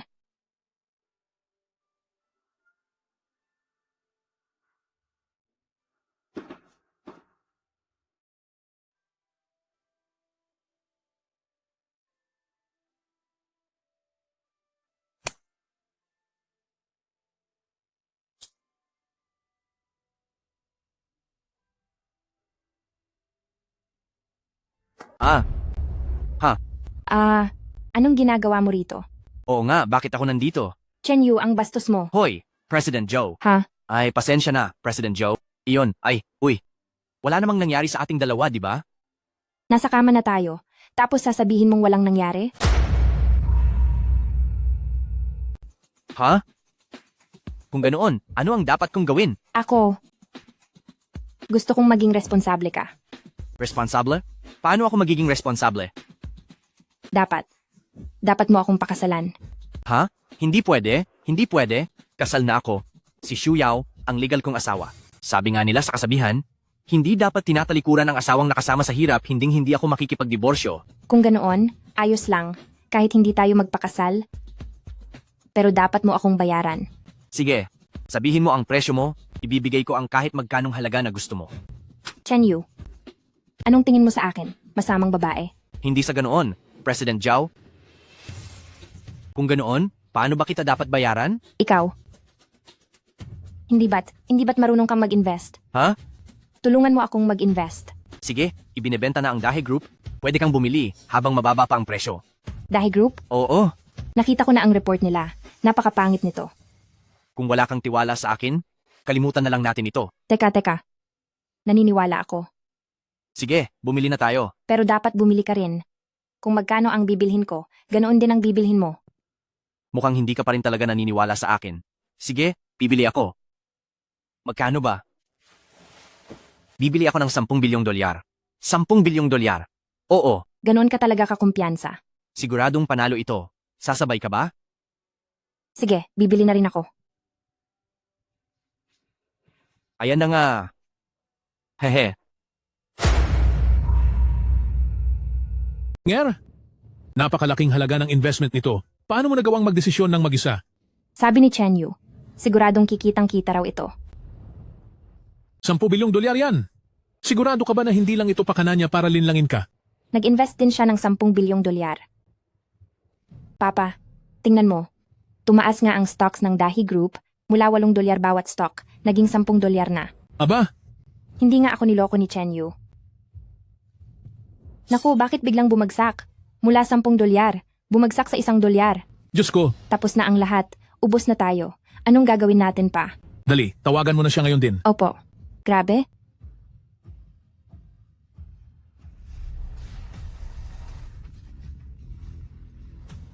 Chen Yu, bakit ang laki ng ibinagsak ng stocks ng Dahi Group? Bumagsak ba? Mula 10 dolyar, naging 1 dolyar na lang. Aba, di talo na tayo niyan. Hindi ba sabi mo siguradong kikita tayo? Bakit naging lugi? Tao lang din ako. Nagkakamali rin minsan sa pagtingin sa negosyo. Natalo tayo ngayon, babawi na lang tayo sa susunod. Pero 10 bilyong dolyar ang nawala sa atin. Isinanla ko ang 30%. 30% ng shares ng Zhao Group. Pasensya ka na talaga, tanggapin na lang natin ang pagkatalo, bawiin na lang natin sa susunod. Ha. Zhao Meng o Zhao Meng? Matagal ko nang alam, nagagamit ka ng pang-aakit para pilitin akong tulungan ka sa iyong investment. Bago pa tayo magkita, sa halagang 1 dolyar bawat stock, binili ko na ang lahat ng stocks ng Dahi Group. Kani-kanina lang, binili niyo bawat isa sa akin sa halagang 8 dolyar, ang tig 50% mula sa kamay ko. Noong tumaas ito sa 10 dolyar, ibinenta ko na agad lahat ng hawak ko. Sa paraang iyon, sa loob at labas, kumita ako ng 20 bilyong dolyar. Ha. Zhao Meng, akala mo ba rito na matatapos ang lahat? Hindi. Sa susunod, kukunin ko na pati ang Zhao Group. Chen Yu, napakawalang hiya mo. Pa, naloko po ako ni Chen Yu. Ano nang gagawin natin? Naku po, hindi po ito maganda. May bumili na sa Zhou Group ng 50% ng mga share at malilipat na sa iba ang kamay ng Zhou Group. Sino ang bumili? Si Chen Yu po. Si Chen Yu. Pa, ayos ka lang ba? Pa. Papa. Pa. Pa, okay ka lang ba? Wala kang silbi? Sinira mo ang pinaghirapan ko sa buong buhay ko. Ano na pong gagawin natin ngayon? Sa sitwasyong ito, wala na tayong ibang magagawa kundi ang makiusap sa kanya. Sige po, pupunta na ako sa kanya. Pupunta na ako ngayon din.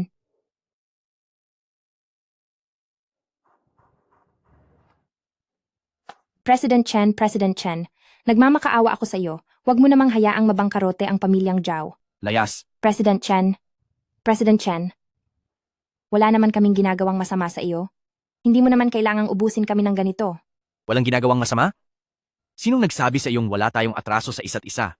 Noong gaya mo ako ngayon na nakaluhod sa harap mo, nang nakaluhod ako, at nagmakaawa na huwag akong sisantihin, anong sinabi mo? Iisa lang din ang sinabi mo. Layas, Noon? Anong noon? Bakit parang wala akong maalala? sa isang bagay na hindi pa nangyayari, paano mo iyon maaalala? President Chen, nagmamakaawa ako sa iyo. Parang awa mo na, tulungan mo kami. Kung hindi ay wala na akong mukhang ihaharap sa iba. Eh di lumayas ka. President Chen,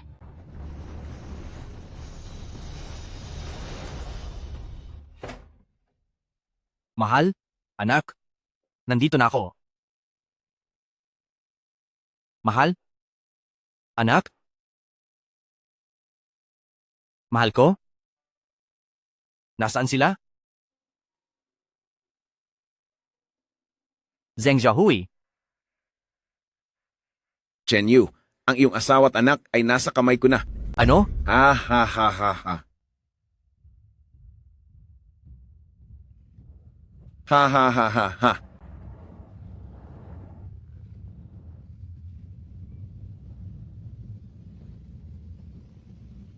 Ha ha ha ha ha ha ha ha.